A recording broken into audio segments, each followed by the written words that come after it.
কাহাফ আয়াত নম্বর 50 থেকে 59 পর্যন্ত আলোচনার বিষয়। আউযু বিল্লাহি মিনাশ শাইতানির রাজীম। ওয়া ইয কুলনা লিল মালাইকাতি ইসজুদু লিআদম ফাসাজাদু ইল্লা ইবলিসা কানা মিনাল জিন ফাফাসাকা আন আমরি রাব্বিহি আফাতাত্তাখিযুনাহু ওয়া যুররিয়াতাহু আউলিয়া মিন দুনিহি লাকুম আদুউম বিসা লিয-যালিমিনা বাদালা।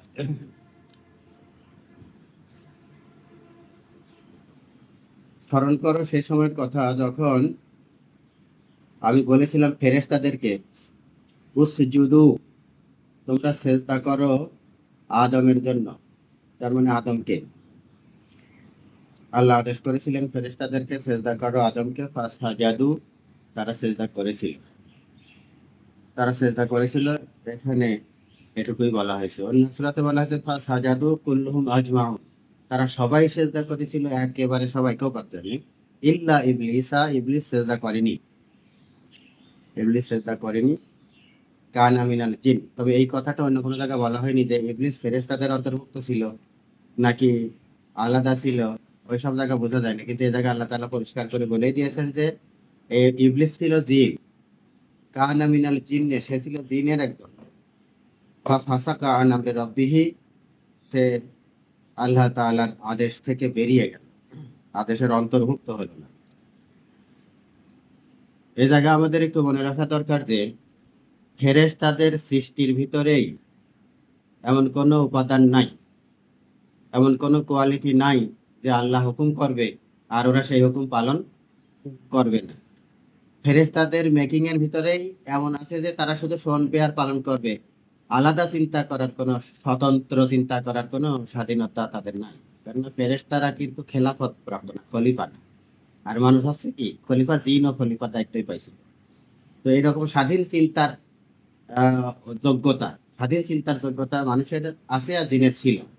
তো যেহেতু সে জিনের সদস্য, সেই জন্য সে ভিন্ন চিন্তা করার একটা অবকাশ পাইলো এবং সে মনে করলো কি যে আমি তো আদমের চেয়ে শ্রেষ্ঠ, সুতরাং আমি তার কাছে মাথা নত করবো কেন। এই ভিন্ন চিন্তা করে আল্লাহ তাআলার আদেশের আওতাভুক্ত হলো না, সে বেরিয়ে গেল। এখন উপরের যে ধারাবাহিক আলোচনা চলতেছিল, সেই আলোচনার মধ্যে এই জিনের আর হলো আদম আলাইহিস সালামের কাহিনী আর ইবলিসের সেজদা না করার কাহিনীটা নিয়ে আসার মধ্যে একটা বিষয় আছে যে মানুষ আল্লাহ তাআলার হুকুম শুনবে এবং পালন করবে, তাহলে ফেরেশতারা যেই আনুগত্য প্রকাশ করলে সেই ধরনের আনুগত্য প্রকাশ হবে, আল্লাহ তাআলার সন্তুষ্টি তাদের উপর আসবে।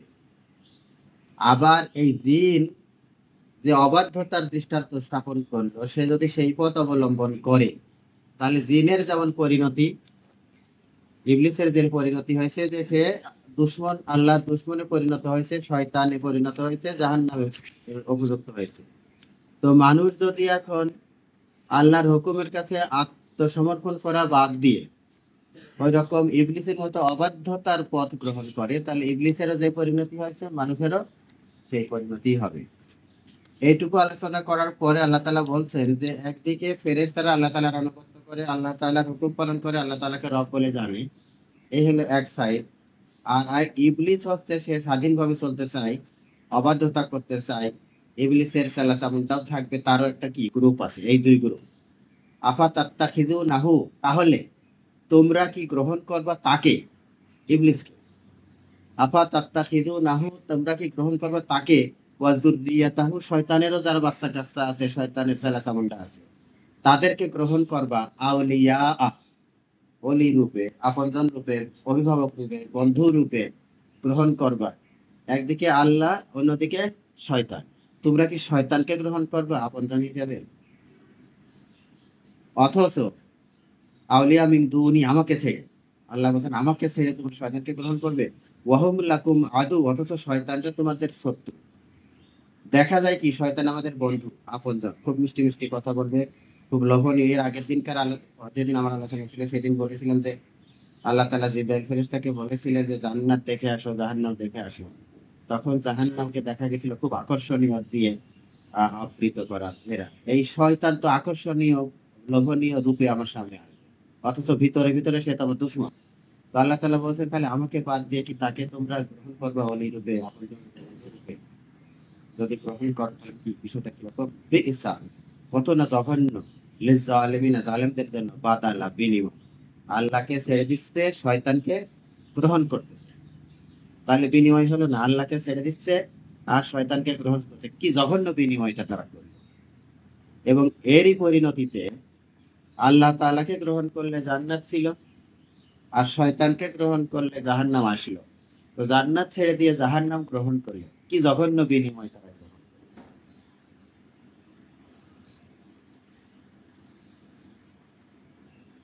কানা মিনাল জিন। তো ফেরেশতারা যে আল্লাহ তাআলার হুকুমের বাইরে যায় না, তাদের মধ্যে সেই রকমের উপাদানই আল্লাহ দেন নাই। সে কথাটা সূরা তাহরীমের ৬ নম্বর আয়াতের মধ্যেও আছে। সেখানে বলা হয়েছে কি, লা ইয়াসুনাল্লাহা মা আমারাহুম ওয়া ইয়াফআলুনা মা ইউমারুন। তারা আল্লাহর হুকুমের অবাধ্য হয় না এবং তাদেরকে যে হুকুম করা হয় সেই হুকুমই তারা পালন করে। ফাসাকা শব্দের তাফসীর, ফাসাকা আন আমরি রাব্বিহি, এখানে এইটুকু দিয়ে আমি সার্চ করেছিলাম। তো বলা হচ্ছে যে এটা হলো ফাসাকা আন আমরি রাব্বিহি হলো ইবারাতুন মিন সূরাতিল কাহাফ। এটা সূরা কাহাফের একটি বাক্যাংশ। ওয়া তানি, এর মানে হচ্ছে আন্না ইবলিসা খারাজা আন তাআতিল্লাহি ওয়া আমরিহি ওয়া রাফাদা। তো ফাসাকা মানে তো আমরা জানি ফাঁসে কি করলো, গুনাহ করলো, সত্য ত্যাগ করলো, এরকম। এই জায়গাটায় দিছে যে ফাসাকার মানে হচ্ছে খরাজা, বাইর হয়ে গেল। ইবলিস হলো খরাজা আন তাআতিল্লাহি, আল্লাহর আনুগত্য থেকে বেরিয়ে গেল, ও আমরিহি, আল্লাহর আদেশ থেকে বেরিয়ে গেল, ও রফাদা আল ইমতিসালা লি আমরিহি, আল্লাহর যে আদেশ ছিল সেই আদেশটা বাস্তবায়ন করার থেকে সে সরে গেল, বেরিয়ে গেল। ইমতিসাল মানে বাস্তবায়ন করা। ও রফাদাল ইমতিসালা লি আমরিহি, আল্লাহর আদেশ বাস্তবায়ন করার থেকে বেরিয়ে গেল। সেই আদেশটা বাস্তবায়ন হতো কি করলে? বিসসুজুদে, যদি সে সিজদা করতো তাহলে আল্লাহর আদেশ বাস্তবায়ন হতো, কিন্তু সে সিজদা করল না। বিসসুজুদি লিআদম, হাইসু আন্নাল ফিসকা ফিল লুগাত। ডিকশনারি মিনিং এ ফিসক শব্দের অর্থ হচ্ছে আল খুরুজ, বের হয়ে যাওয়া, আনিশাই, কোনো জিনিস থেকে, আও তাআতি, অথবা আনুগত্য থেকে বেরিয়ে যাওয়া। ওয়া হুয়া মা ফাআলাহু ইবলিস বিল কিবরি ওয়াল ইমতিনাই আনিল সুজুদ। আর সেই বেরিয়ে যাওয়ার কাজটাই শয়তান করেছিল। কিভাবে করেছিল? সেটা হলো বিল কিবির, অহংকারের মাধ্যমে করেছিল। ওয়াল ইমতিনাই আনিস সুজুদে, সিজদা করতে অস্বীকৃতি জানানোর মাধ্যমে শয়তান এই কাজটাই করেছিল। সুতরাং আল্লাহ তাআলার আদেশ পালনে, আল্লাহ তাআলার হুকুমের কাছে আত্মসমর্পণে যারা পিছিয়ে যাবে, সেটা হচ্ছে এই শয়তানি কাজই হবে এবং সেটা আনুগত্যের বাইরের কাজ হয়ে যাবে, অবাধ্যতার কাজ হয়ে যাবে। তারপরে এখানে আমি একটু প্রশ্ন করেছিলাম, আমাদের বাংলা চ্যাট জিপিটিকে জিজ্ঞেস করলাম যে শয়তান নাকি খুব বড় আবেদ ছিল, হ্যাঁ, ফেরেশতাদেরও সর্দারি করতো, মেলা ইবাদত বন্দেগী করেছিল, বিষয়টা কি হাদিস দ্বারা সমর্থিত? তো বাংলা চ্যাট জিপিটি বললো কি যে না, আসলে এই কথাগুলোর কোনো হাদিসের দলিল নেই।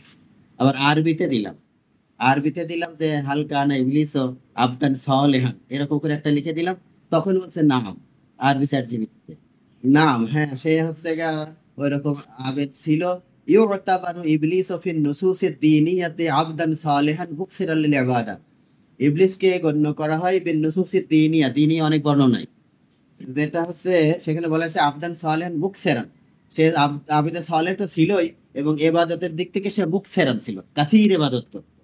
এরপরে কি করলো? শেষ পর্যন্ত কবলা রাফদে সুজুদ, সেজদা করার আগে পর্যন্ত সে এরকমই ছিল। ওয়াকানা ইসমুহু আজাদিল, তখন তার নাম ছিল আজাদিল। ফি বাদির রেওয়ায়াত, কোন কোন রেওয়ায়াতে এরকমটাই পাওয়া যায়, এবং সেইগুলোর গ্রহণযোগ্যতা কতখানি সে ব্যাপারে কোনো তাহকিক দেয় নাই। ফি বাদির রেওয়ায়াত লাকিন্না কিবরুহু ওয়া তাআলিহি ইনদা আমরি সুজুদে, কিন্তু সে যখন নিজেকে বড় মনে করলো, অহংকার করলো সেজদার হুকুমের সময়, জাআলাহু ইয়ারতাকিবু মাসিয়াতাল কুফর, তখন সে কুফরের অপরাধ নিজের ঘাড়ে চাপিয়ে নিল। ওয়া ইয়াত্তারিদু মিন রাহমাতিল্লাহ, আর আল্লাহ তাআলার রহমত থেকে সে বিতাড়িত হয়ে গেল, দূরে সরে গেল। তো যাই হোক, ওই যে ইংলিশ যে আবেদ ছিল সে কথাটাকে খুব অস্বীকার করা হলো না, অন্য বর্ণনায় সেটাকে সাবেত করল। এরপরে সূরা আল কাহাফের ৫১ নম্বর আয়াত, মা আশাহাদতুহুম খালকাস সামাওয়াতি ওয়াল আরদি ওয়ালা খালকা আনফুসিহিম ওয়া মা কুনতু মুত্তাখিযাল মুদিল্লিনা আদুদা। এখন আল্লাহ তাআলা বলছেন যে তোমরা তো জিন আর জিনের বংশধরদেরকে নিজেদের খুব আপনজন বানায় নিলে, খুবই গুরুত্বপূর্ণ মনে করলে, অভিভাবক মনে করলে, অলি মনে করলে, বন্ধু মনে করলে। আল্লাহ তাআলার কাছে এই শয়তানদের গুরুত্ব কতখানি? জিনের যে গোষ্ঠী টোটাল, ওদের গুরুত্ব কতখানি। আল্লাহ তাআলা বলেন, মা আশহাদতুহুম খালকাস সামাওয়াতি ওয়াল আরদ। এই যে আসমান এবং জমিন আমি সৃষ্টি করেছি, আসমান সমূহ এবং জমিন সৃষ্টি করেছি, এই বিশাল কাজটা করার ক্ষেত্রে এই জিন গোষ্ঠীর আর শয়তান গোষ্ঠীর কোনো হাত আছে? কোনো হাত নাই। তাহলে এত বড় বিশাল স্রষ্টা যে আল্লাহ তাআলা, সেই আল্লাহ তাআলার গুরুত্ব তোমরা বুঝতে পারলেন না। তোমরা চলে গেলে কোন দিকে? শয়তানের দিকে চলে গেলে। তো বলছেন যে এই আসমান জমির সৃষ্টির ব্যাপারে তো আমি তাদেরকে ডাকি নাই, তাদের সামান্য গুরুত্বও নাই। অথচ যারা গুরুত্বহীন তোমরা তাদেরকে গুরুত্বপূর্ণ মনে করে তাদের দিকে ঝুঁকে যাচ্ছ। মা আশহাদতুম খালকাস সামাওয়াতি ওয়াল আরদি ওয়ালা খালকা আনফুসিহিম। এমনকি ওদের নিজেদের সৃষ্টির ব্যাপারটাও তো ওদের কাছে জিজ্ঞাসা করে সৃষ্টি করিনি। অর্থাৎ টোটাল ব্যাপারটারই নিয়ন্ত্রণ, কর্তৃত্ব, মালিকানা, ক্ষমতা সব আমার কাছে। আর সেই আসল মালিককে না বুঝে তোমরা চাচ্ছ আরেক জায়গায়। আমাদের গ্রামের লোকজন বলে কি যে চাচার খবর কোনে আর চাচি তো কোন জায়গায় যায় কান্দিছে তার ঠিক নাই। এইরকম মুদিল্লিন আদুদা আল্লাহ তাআলা বলেন, আমি কিন্তু গ্রহণ করব না যারা পথভ্রষ্ট তাদেরকে আমি সাহায্যকারী রূপে গ্রহণ করব না। অর্থাৎ আল্লাহ তাআলার দ্বীনের জন্য যে মদদ করনেওয়ালা সাহায্যকারী সেরকম হিসাবে যারা আল্লাহর অবাধ্য বান্দা, পথভ্রষ্ট বান্দা, তারা তো সেই পথে যাওয়া শুরু করে না। 52 নম্বর আয়াতে আল্লাহ তাআলা বলেন, ওয়া ইয়াউমা ইয়াকুলু নাদি শুরাকাই আল্লাযীনা জাআমতুম ফাদাউহুম ফালাম ইস্তাজিবু লাহুম ওয়া জাআলনা বাইনাহুম মাওবিকা। এখন আল্লাহ তাআলা কিয়ামতের দিনের কথা স্মরণ করিয়ে দিচ্ছেন যে তোমরা যারা আল্লাহকে বাদ দিয়ে শয়তানদেরকে নিজেদের ওলি আপনজন বানাইছো, তো আল্লাহওয়ালারাও দুনিয়া থেকে বিদায় নেবে আর শয়তানওয়ালারাও দুনিয়া থেকে কি বিদায় নেবে। এরপরে কিয়ামতের দিন হাসরের ময়দানে উঠবে। ওঠার পরে এই শয়তানকে যারা ওলি বানাইছে, শয়তানকে যারা অনুসরণ করেছে, তারা তো স্পষ্ট সাক্ষাৎ বিপদ দেখতে পাবে সামনে। আর বিপদ যখন দেখতে পাবে তখন তার থেকে উদ্ধার পাওয়ার জন্য লোক লাগবে না, অভিভাবক লাগবে। সবাই মনে করবে আল্লাহ এই সময় বিপদে যদি কেউ এসে আমাকে সাহায্য করতো তাহলে কতই না ভালো হতো। তো আল্লাহ তাআলা বলছেন যে ওয়াইয়ামা তাকুমু ও ওয়াইমা ইয়াকুলু, সেদিন আল্লাহ তাআলা বলবেন, না আদু সুরাকাই, তোমরা যে আমার সাথে শরীক করতে মেলা মেলা গুরুত্বপূর্ণ ব্যক্তিবর্গ ছিল, মেলা সব আমার প্রিয়জন ছিল বলে তোমরা মনে করতে, কেউ বা আল্লাহর পুত্র বানাইছিল, কেউ বা আল্লাহর কন্যা বানাইছে। ইহুদি আর খ্রিস্টানরা আল্লাহর পুত্র বানাইছে, আর মুশরিকরা ফেরেশতাদেরকে বলতো আল্লাহর কন্যা। তো এই আল্লাহর কন্যারা খুশি থাকলে কিয়ামতের দিন পার করে দেবে। আর মানুষের সকল পাপ খণ্ডন করার জন্য আল্লাহর পুত্র ঈসা এসে জীবনটা দিয়ে গেছে, সব পাপ সে নিয়ে যাবে। তো এই রকমের বিশ্বাস নিয়ে তো তোমরা সব কাম করে গেছো দুনিয়ার থেকে। এখন তোমার সেই ডাকো তাদের, তোমার জিসাস ক্রাইস্টকে ডাকো, উজাইর আলাইহিস সালামকে ডাকো, আর আল্লাহর কন্যাদেরকে ডাকো, অথবা আরো কোনো দরবেশ পীর ফকির যদি থাকে, মাজারওয়ালারা থাকে, তাদেরকে ডাকো, এই বিপদ থেকে রক্ষা করুক। ওয়াইয়াউমা ইয়াকুলু নাদু, ডাকো শুরাকাই, আমার শরীকদেরকে ডাকো, আল্লাযিনা জাআমতুম, যাদের ব্যাপারে তোমরা মনে করতে যে তারা খুব গুরুত্বপূর্ণ ব্যক্তি, ফাদাউহুম, তখন তারা নিজে নিজে সেই কর্তাদের ডাকবে। ফালাম ইয়াস্তাজিবু লাহুম, কিন্তু সেই কর্তারা সাড়া দেবে না কেউ। যাদের ব্যাপারে মনে করা হতো যে তারা আমাদের সুপারিশ করে পার করে দেবে, এরা কেউ সাড়া দেবে না। ফালাম ইয়াস্তাজিবু লাহুম ওয়া জাআলনা বাইনাহুম মাওবিকা, এবং তাদের মাঝখানে আমি একটি ধ্বংস গহ্বর স্থাপন করব। এই ধ্বংস গহ্বরের দুইটা অর্থ দেওয়া আছে। যে একটা তো ধ্বংস গহ্বর বলাই হয়েছে যে এই মিথ্যে মাবুদ আর তাদের অনুসারী, এই এদের মাঝখানে ধ্বংস গহ্বর স্থাপন করে তাদের জন্য জাহান্নামের আযাবের ব্যবস্থা করবে। আরেকটা হইল যে এদের মধ্যে তখন দারুণ শত্রুতা তৈরি হবে।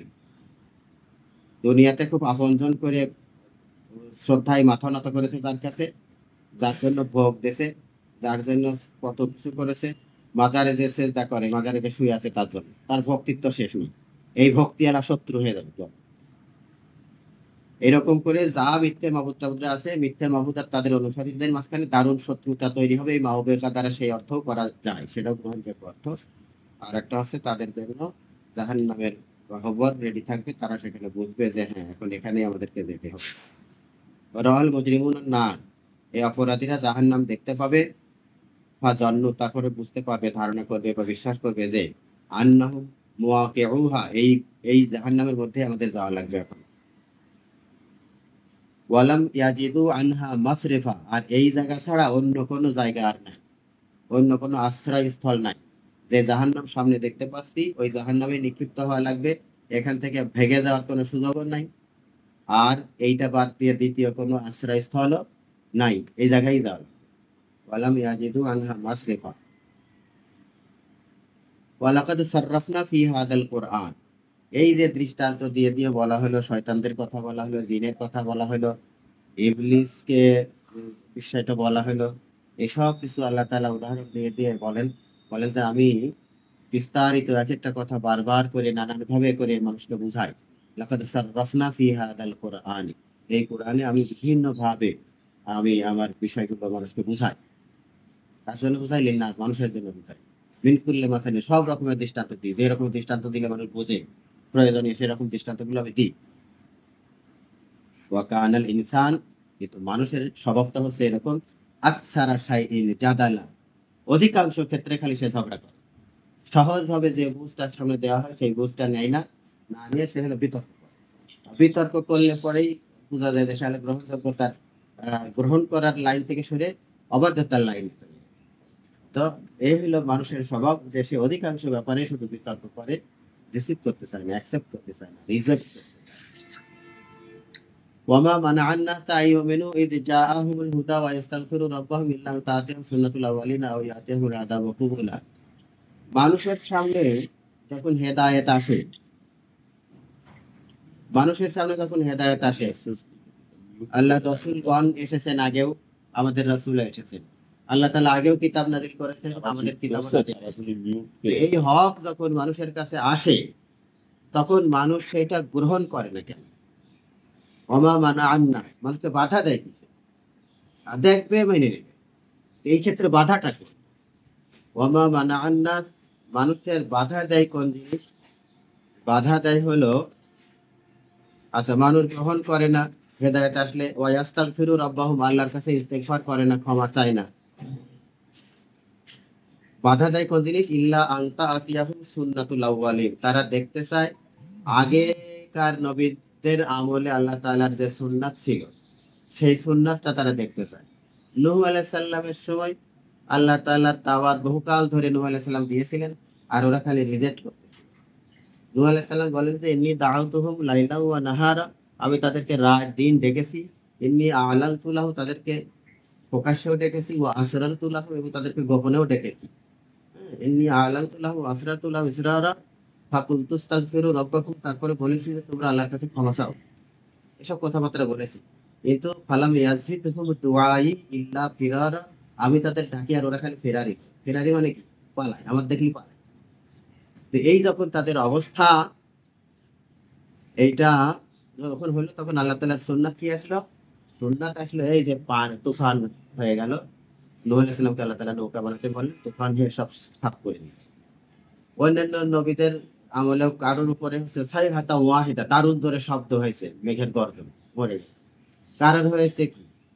ভূমিকম্প হয়েছে। ভূমিকম্পেও জাআলনা আলিয়াহা সাফিলাহা, পৃথিবীর উপরিভাগকে নিম্নভাগে পরিণত করে দেওয়া হয়েছে, আর নিচেরটা উপরে তুলে দেওয়া হয়েছে, উল্টায় দেওয়া হয়েছে, এটাকে আপসাইড ডাউন, আপসাইড ডাউন করে দেওয়া হয়েছে, উপরেরটা নিচে, নিচেরটা উপরে, গেছে গা শেষ। এটা আল্লাহ তাআলার সুন্নাত। ফেরাউন করেছিল বিরোধিতা, তাকে ডুবাই দেওয়া হয়েছে, এটা আল্লাহ তাআলার সুন্নাত। এইরকম সূরা বানি ইসরাইলের ভিতরে এরকম আগেকার মধ্যে দিয়ে একটি রেফারেন্স দিয়ে তারপরে বলে সুন্নাতার আমান কাদ আরসালনা ক্বাবলাকা মির রাসূলিন ওয়া লা তাজিদু লিসুন্নাতিনা তাহবিলা। আমাদের ইমাম সাহেবের অধিকাংশ ক্ষেত্রেই দেখি যে শুরু করার সময় এই জায়গা থেকে শুরু করে। আমি মনে করি এই জায়গা থেকে শুরু করা ঠিক না। এর আগে যে সুন্নাত আল্লাহ বর্ণনা করেছেন যে অন্য নবীদের সাথে বিরোধিতা করার কারণে আল্লাহ তাআলা কি আযাব দিয়েছিলেন, ওই আযাবের কথা বলার পরে বলতে হবে এটা হচ্ছে আল্লাহ তাআলার সুন্নাত। সুন্নাত আমান কাদ আরসালনা ক্বাবলাকা মির রাসূলিন ওয়া লা তাজিদু লিসুন্নাতিনা তাহবিলা। আর এরপরে যে জায়গা আকিমিস সালাত আলা দুলুকি শামস, এই জায়গা থেকে শুরু করলে কথাটা সুন্দর। এটা আমাদের কেন যেন একটা ভুল প্র্যাকটিস চালু আছে, সুন্নাত আমান কাদ আরসালনা দিয়ে শুরু। তো এই যে নবীদের সাথে বিরোধিতা করলে পরে আল্লাহর আযাব আসে। এখন এই মক্কার কুরাইশরা সহ যত রকমের অবাধ্যরা আছে, তারা এখন ওই আযাব টাযাব তো আসতেছে না, নবীর সাথে তো কতই বেয়াদবি করলাম, তাহলে এই নবী মানে হক নবী। হক নবী আসলে হলে পরে তো আগে কত আযাব টাযাব আসতো, আমারে তো কোনো আযাব টাযাব আসে না।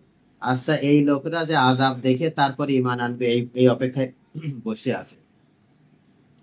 আযাব আসলে কি এমন এক জায়গায় আসলে যে দুনিয়া আযাব এসে নড়াচড়া করতেছে, আর আমরা তখন নিজেরা নিজেরা নিজের কারেকশন করতেছে, এই সুযোগ কি হবে?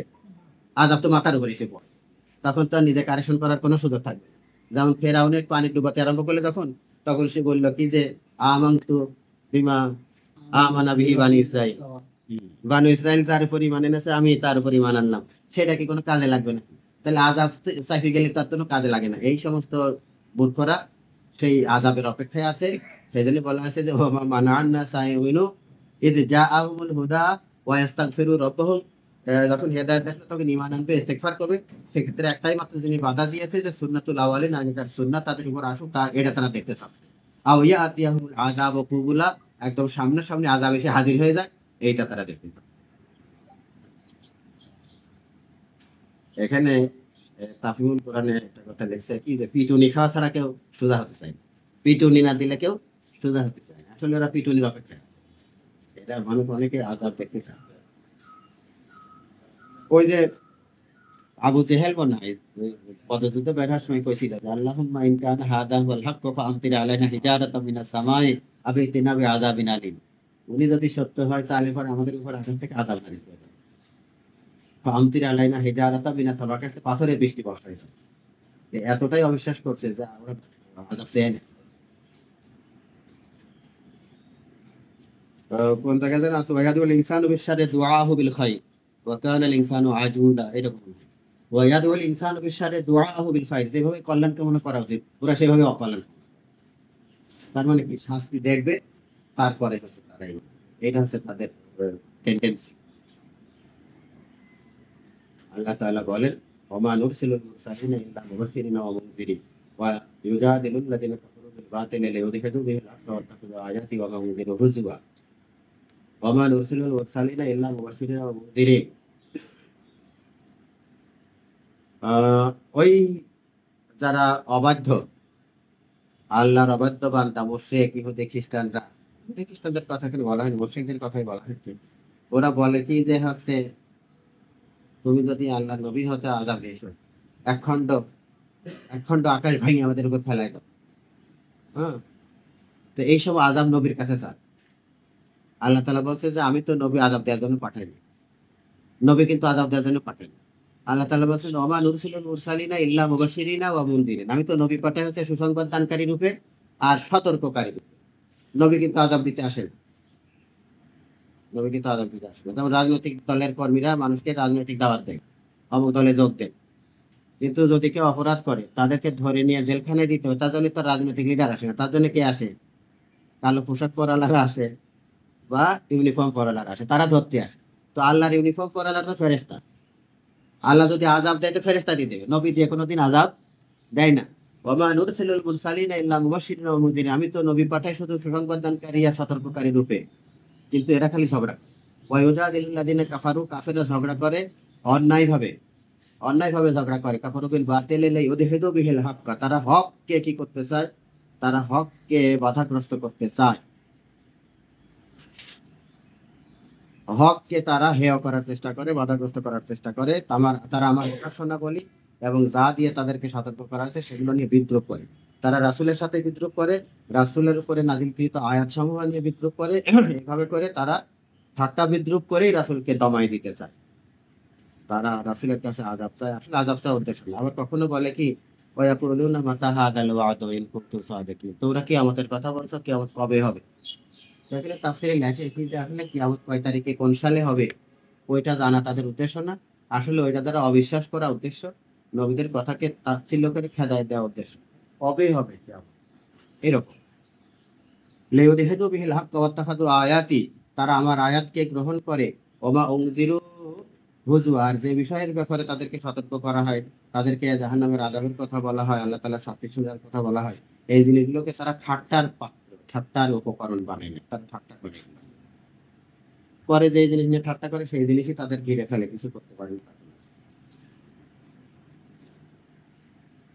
তো ওমা নুরসিলুল মুরসালিনা ইল্লা মুবাশশিরিন ওয়া মুনযিরিন, রাসূলদেরকে সুসংবাদ দানকারী রূপে, সতর্ককারী রূপে পাঠায়। এটা দুইটা অর্থ বলা হয়েছে। একটা হলো যে রাসূলদেরকে আমরা এজন্য পাঠাই যে ফয়সালার সময় আসার আগে তারা লোকদেরকে আনুগত্যের ভালো ও নাফরমানির খারাপ পরিণতির ব্যাপারে সজাগ করে দেয়। হে লোক সকল, তোমরা আল্লাহর আনুগত্য করো, এই জিনিসগুলো আছে। আর অবাধ্য হও তাহলে কিন্তু এই শাস্তি আছে। ওয়াহাদাইনাহু সাবিলা ইম্মা শাকিরা ওয়া ইম্মা কাফুরা। আমি পথ দেখাই দিয়েছি, তারপরে কেউ শুকরগুজার হবে আর কেউ কুফরি করবে। তো এইরকম যারা কাফের তাদের জন্য বলা হয়েছে যে ইন্না আতাদনা লিল কাফিরিনা সালাসিলা ওয়া আগলালাম ওয়া সাঈরা। যারা কুফরি করবে তাদের জন্য গলায় বেড়ি, শিকল এবং হচ্ছে জ্বলন্ত আগুন এসব কিছু রেডি করে রাখা। তো যারা আনুগত্য করবে তাদেরও পুরস্কার আছে, যারা অবাধ্য হবে তাদের শাস্তি আছে। বুঝে শুনে কাজ করে এই কথাগুলো বলার জন্য নবীরা আসেন। এই হলো এক। ২ নম্বর হচ্ছে যদি আযাব ভোগ করাই তাদের ইচ্ছা হয় যে না আযাব না ভোগ করে ছাড়বো না, তোমরা আযাবই নিয়ে এসো, তাহলে সেই আযাবটা নবীর কাছে চাওয়াটা ঠিক হবে না, ওয়াইজ হবে না। কারণ নবীরা আযাব দেওয়ার জন্য আসে না। কারণ নবীকে আযাব দেওয়ার জন্য পাঠানো হয় না, বরং আযাবের থেকে মানুষকে বাঁচানোর জন্যই নবী পাঠানো হয়। আযাব দেওয়ার জন্য নবী পাঠানো হয় না, বরং আযাব থেকে বাঁচানোর জন্য নবী পাঠানো হয়। ৫৭ নম্বর আয়াত, ওয়া মান আযলামু মিম্মান যুকিরা বিআয়াতি রাব্বিহি ফাআরাদা আনহা ওয়া নাসিয়া মা কদ্দামাত ইয়াদাহু। সেই ব্যক্তির চেয়ে বড় জালেম আর কে হতে পারে, যাকে উপদেশ দেওয়া হচ্ছে, যুক্কেরা মানে উপদেশ দেওয়া হচ্ছে, বিআয়াতি রাব্বিহি তার রবের আয়াত সমূহ দিয়ে দিয়ে তাকে উপদেশ দেওয়া হচ্ছে, আর সে করে কি আ'রাদা মুখ ফিরিয়ে নেয়, মুখ ফিরিয়ে নেয়। ওয়া নাসিয়া আর ভুলে থাকে, মা কদ্দামাত ইয়াদাহু সে এই ২ হাতে যে কামাই করেছে পরকালে পাঠাচ্ছে যে নিজের আমল। যারা ঈমানের পথ গ্রহণ করে না, আল্লাহর আনুগত্যের পথ গ্রহণ করে না, তারা এই ২ হাতে কি পাঠাইছে? এই ২ হাতে তো তারা খারাপ আমলই পাঠাইছে। আর সেই খারাপ আমল পাঠাইছে, পরকালে তো জাহান্নাম প্রস্তুত হয়ে আছে। সেই জাহান্নামের কথা নাসিয়া মানে কি? ভুলেই আছে। নাসিয়া মানে ভুলে থাকা, মনে নাই। তো যে ব্যক্তিকে আল্লাহর আয়াত দিয়ে দিয়ে উপদেশ দেওয়া হচ্ছে আর সে মুখ ফিরিয়ে নেয় আর তার হাতের কামাইয়ের পরিণতি সম্পর্কে সে ভুলে থাকে, ইন্না জাআলনা আলা কুলুবিহিম আকিন্নাতান তাদের অন্তরের উপরে আল্লাহ তাআলা পর্দা সৃষ্টি করে দিয়েছেন। আইয়াফকাহুহু তারা আল্লাহর আয়াতসমূহ উপদেশসমূহ বুঝতে পারে না। ওয়া ফি আযানিহিম ওয়াকরা তাদের কানের মধ্যেও আল্লাহ তাআলা কি করেছেন? বধিরতা সৃষ্টি করে দিয়েছেন। কানের মধ্যে এমন কিছু দিয়েছেন, কান বন্ধ, বুঝতে পারে না, শুনতে পারে না। তো এই যে অন্তরের উপরে পর্দা আর কানের মধ্যে বধিরতা আল্লাহ তাআলা সৃষ্টি করেন, এটা কি তারা আহ, অবাধ্যতার উপরে, গুনাহের উপরে যখন অবিচল থাকে তখন এই জিনিসটা আল্লাহ তাআলা সৃষ্টি করে দেন, নাকি তারা ভালোই ছিল, ইবাদত করতেছিল, ঈমানদারও ছিল, হঠাৎ করে আল্লাহ তাআলা তাদেরকে এরকম খারাপ করে দেন? আল্লাহ তাআলা কোনো ভালো মানুষকে যারা ইবাদত করতে চাচ্ছে, আল্লাহর আনুগত্য করতে চাচ্ছে, ঈমান রাখতে চাচ্ছে, তাদেরকে কিন্তু কানও অধীর করে দেয় না আর অন্তরটাকেও আবরণ দিয়ে দেয় না। বরং যারা দুনিয়াবি স্বার্থ, নিজেদের খেয়াল খুশি দাসত্ব করার ব্যাপারটাতে একদম অবিচল থাকতে চায়, আল্লাহর আয়াতকে কবুল করতে চায় না, তখনই কেবল তাদের অন্তরের উপরে মোহর হয়ে যায়, কানের মধ্যে বধির। ওয়া ইন তাদউহুম হে রাসূল আপনি তাদেরকে যদি ডাকেন, ইলাল হুদা হেদায়েতের দিকে ডাকেন, ফালাই ইয়াহতাদু ইদান আবাদা তারা কোশ্চিন কালেও আপনার এই হেদায়েত গ্রহণ করবে না। গ্রহণ করা হয়েছে তো। ৫৮ নম্বর আয়াত, ওয়া রাব্বুকাল গফুরুর রাহমান তোমার রব ক্ষমাশীল, অত্যন্ত দয়ালু। লাউ ইউআখিযুহুম বিমা কাসাবু লাআজ্জালা লাহুমুল আযাব। কোন মানুষ যদি গুনাহ করে, কোন মানুষ যদি আল্লাহর অবাধ্য হয়, শিরিক করুক, কুফরি করুক আর স্বাভাবিক ছোটখাটো পাপ করুক, আল্লাহ যদি পাপ করার সাথে সাথে শাস্তি দিয়ে দিতেন, তাহলে লোকজন একদম খুব দ্রুতই শাস্তি পেয়ে আজ্জালা লাহুমুল আযাব, খুব দ্রুতই শাস্তি পেয়ে যেত। কিন্তু আমরা দেখি যে একটা লোক পাপ পেয়ে আছে, বহুকাল ধরে পাপ করছে, শাস্তি মাস্তি হচ্ছে। আল্লাহ তাআলা এটা রহমত। আল্লাহ তাআলা তাকে সুযোগ দেন যে সে বুঝে কি, তার আসল সহি বুঝটা ফেরে কিনা, আল্লাহর অবাধ্যতা থেকে বাধ্যতার দিকে আসে কিনা, আল্লাহর আনুগত্যের দিকে আসে কিনা, পুকুরি থেকে মনের পথে আসে কিনা, তার জন্য তাকে সুযোগ দেয়। এই সুযোগ দেওয়াটা কি আল্লাহর রহমত, আল্লাহর অনুগ্রহ। আর যারা কাফের মুশরিক তারা মনে করে ও এত পাপ করতে কিছুই তো হয় না, তাহলে মনে হয় আমরা যে করতেছি এটাই ঠিক, এটাই ঠিক। এইভাবে করে তারা তাদের খারাপের দিকে আরো বাড়তে থাকে। আল্লাহ বলেন রব্বুকুল গফুরুর রহিম তোমার রব তো ক্ষমাশীল, অনেক দয়ালু। লাউ ইউআখিযুহুম বিমা কাসাবু তারা যে কাম করেছে সেই জন্য যদি ধরতেন, তাহলে লাআজ্জালা লাহুমুল আযাব তাহলে খুব তাড়াতাড়ি শাস্তি দিয়ে দিতেন। না, বরং আল্লাহ তাআলা তাড়াতাড়ি শাস্তি দেন না। বাল লাহুম মাউইদুন আল্লাহ তাআলা তাদের জন্য একটা নির্ধারিত সময় দিয়েছেন। কারো ৭০ বছর, কারো ৮০ বছর, কারো ৯০ বছর, কারো ৫০ বছর হায়াত দিয়েছেন। এই সময়টুকু আল্লাহ তাআলা তাকে পূরণ করার সুযোগ দেন। এর মধ্যে সে যতই অন্যায় করুক করে, অসুবিধা নেই। মাওয়াইদা লা ইয়াজিদু মিন দুনিহি মাওইলা। কিন্তু আল্লাহ তাআলা যখন ধরবেন, শেষ সময়টা যখন চলে আসবে, তখন আল্লাহর কাছেই যাওয়া লাগবে। অন্য কোনো আশ্রয় আর খুঁজে পাওয়া যাবে না। অন্য কোনো আশ্রয় আর পাওয়া যাবে না। এই মূর্খরা আল্লাহ তাআলার রহমত ও মাগফিরাতকে দুর্বলতা মনে করে। ওয়া তিলকাল কুরা আহলাকনাহুম লাম্মা যালামু ওয়া জাআলনা লিমাহলিকিহিম মাওঈদা। ওয়া তিলকাল কুরা আহলাকনাহুম লাম্মা যালামু। এই যে জনপদগুলো, বিভিন্ন জনপদ আল্লাহ তাআলা ধ্বংস করেছেন। আদ জাতিকে ধ্বংস করেছেন, সামুদ জাতিকে ধ্বংস করতেন। লূত আলাইহিস সালামের সময় যে কওম ছিল তাদেরকে ধ্বংস করেছেন। এইভাবে ফেরাউনের গোষ্ঠীকে ধ্বংস করেছেন। নূহ আলাইহিস সালামের সময়কার লোকজনকে ধ্বংস করেছেন। তিলকাল কুরা আহলাকনাহুম, আমি এই সমস্ত জনপদবাসীদেরকে ধ্বংস করেছি যখন তারা জুলুম করেছিল সেই সময়। ওয়া জাআলনা লিমাহলিকিহিম মাওঈদা, আল্লাহ তাআলা তাদের ধ্বংসের জন্য একটা নির্দিষ্ট সময় ঠিক করে রেখেছিলেন। আল্লাহ তাআলা সেই সময়ই তাদেরকে ধ্বংস করেছেন। প্রত্যেকের ধ্বংসের জন্য আমি সময় নির্দিষ্ট করে রেখেছিলাম। আল্লাহ তাআলা সেই নির্দিষ্ট সময় তাদেরকে দুনিয়া থেকে সরিয়ে দিয়েছেন। তো আল্লাহ তাআলা শয়তানের পথ অনুসরণ করার থেকে নিজেদেরকে, নিজেদের আত্মীয়স্বজন, আহল পরিবার, সমাজবাসী, দেশবাসীকে ফিরিয়ে আনার জন্য কাজ করার তৌফিক দান করুন সবাইকে। আল্লাহ তাআলা আমাদের সকলের দিকে হেদায়েত